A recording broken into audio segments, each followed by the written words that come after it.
54 పంచాయతీల్లో మాకు అర్థమవుద్ది మోడల్. ఈ మోడల్ ఏ మోడల్ అంటే ఎంతమంది ఒకసారి ఎన్ఆర్ఎస్ని స్టేక్ హోల్డర్స్ తీసుకోవచ్చు, కొంతమంది సెల్ఫ్ మోటివేటెడ్ గ్రూపే ఉంటారు. ఉదాహరణకి బాంబే లాంటి చోట బీచెస్లో ఇండివిజువల్స్ పాపం యువత చాలామంది వాళ్ళే ఒక గ్రూప్గా ఏర్పడిపోయి వాళ్ళే క్లీనప్ చేశారు బీచెస్ ఇక్కడ.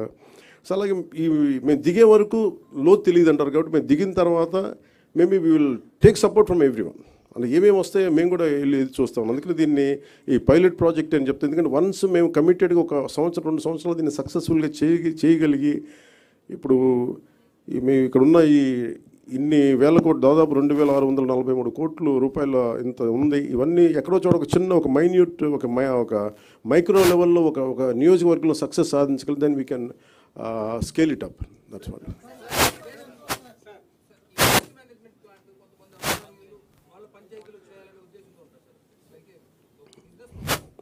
యాక్చువల్ పర్పస్ ఏంటంటే ఇప్పుడు మనల్ని ఏదైనా సరే సర్వీస్ అంటే ఎవరు పనిచేయరండి. అంటే ఇప్పుడు ఎందుకు మేము ఇది మా లిక్విడ్ రిసోర్స్ ఏమంటుందండి solid and liquid resource management అని ఎందుకు అంటున్నామంటే solid and liquid resource management ఎందుకంటే money is the greatest motivation.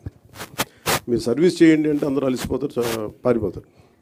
అందుకని దీంట్లో డబ్బు ఉంది, చెత్తలో డబ్బు ఉంది అంటే అందుకే నేను ఫోటో కూడా ఏం పెడతానంటే మా లక్ష్మీదేవి ఫోటోగ్రాఫ్ పెడతారు. ఇది చెత్త అంటే దాని డబ్బు ఉండదు అనుకుంటా, దీంట్లో ఐశ్వర్యం ఉందని చెప్పడానికి ఈయన ఏం sir what you did something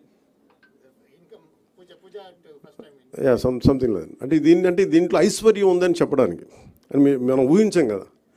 ఒక చిన్న పేపర్లు అమ్మేసి అంటే ప్రతి దానికి కార్డుబోర్డు ఒక చిన్న ఈయనతో డీటెయిల్గా కూర్చుంటే ఈ నాలెడ్జ్ మేము ఇంపార్ట్ చేయడానికి అంటే ఔత్సాహికులకి ఏదైనా దీంట్లో ఫర్ ఎగ్జాంపుల్ ఈ సార్ట్అవుట్ కేంద్రం పెట్టుకున్నారు అనుకోండి.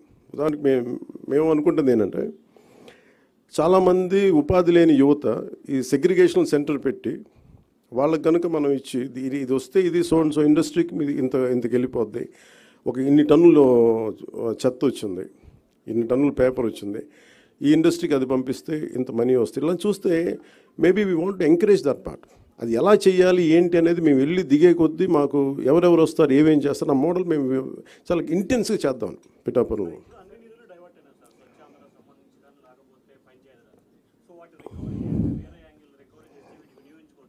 ఖచ్చితంగా వినియోగించుకోవచ్చు, కానీ ఎలా రికవరీ చేస్తాం? ఇప్పుడు ఉదాహరణకి అంటే ఇప్పుడు నేను ఏ రివ్యూ మీటింగ్స్లో కూర్చున్నా కానీ అందరూ కలిసి ఒక పేరు అవసరంగా లేదు కానీ ఒక ఐఏఎస్ అధికారి పేరు చెప్తారు. అన్ని అనర్థాలకి మూలం ఆయనే అన్నట్టుగా అసలు ఇన్ని అవకతవకలకి మొత్తం కూర్చోబెట్టి ఏ రివ్యూ మీటింగ్లో కూర్చున్నా ఆయన ఏళ్ళన్నీ ఆయన వైపు చూపిస్తుంటాయి. అఫ్కోర్స్ ఆయన ఇప్పుడు వెళ్ళిపోయారు అనుకుంటాను నాకు తెలిసి. అంటే ఇట్లా ఉంటుంది. ఇప్పుడు వీళ్ళందరినీ ఎలా బాధ్యుల్ని చేయాలి అంటే ఇట్స్ వెరీ ఈజీ. అంటే అడ్మినిస్ట్రేషన్లో కూర్చున్నప్పుడు రూల్ బుక్ని దాటి అధికారులు ప్రయత్నాలు చేశారు, నేను మా రివ్యూస్లో మాట్లాడతాను. కానీ the previous government overruled and they went away. ఎవరికి అకౌంటబిలిటీ ఫిక్స్ చేయాలి అనేది ఇట్స్ $1 million క్వశ్చన్. అది కేసులు పెట్టచ్చు నాకు తెలియదు కానీ ఇప్పుడు నిన్న ఒక రివ్యూ చేశాను.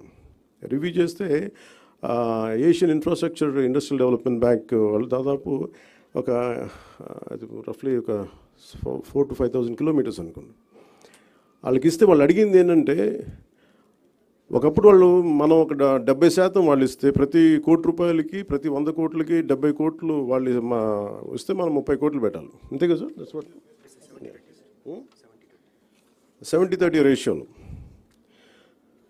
సో దాంట్లో ఇదేంటి 250 మంది జనాభా ఉన్న హ్యామ్లెట్స్ కావచ్చు, కుగ్రామాలు కావచ్చు, వాటికి రోడ్డు. సో వాటికి రోడ్లు వేయడానికి దాదాపు Asian infrastructure industrial development bank ప్రయత్నం చేస్తే దాదాపు 400 million ఇచ్చారు వాళ్ళు ఇస్తే. కానీ మనం ఏం చేసాం, వాళ్ళు ఇచ్చిన తర్వాత అది రోజు ఏమైపోయింది, గత ప్రభుత్వం డబ్బులు పే చేయగలకి ప్రాజెక్టు నిర్మాణం చేయలేదు. నేను అడిగాను ఏంటంటే అధికారులని, బ్యాంక్ అధికారులు ఎందుకు అంటే లాస్ట్ గవర్నమెంట్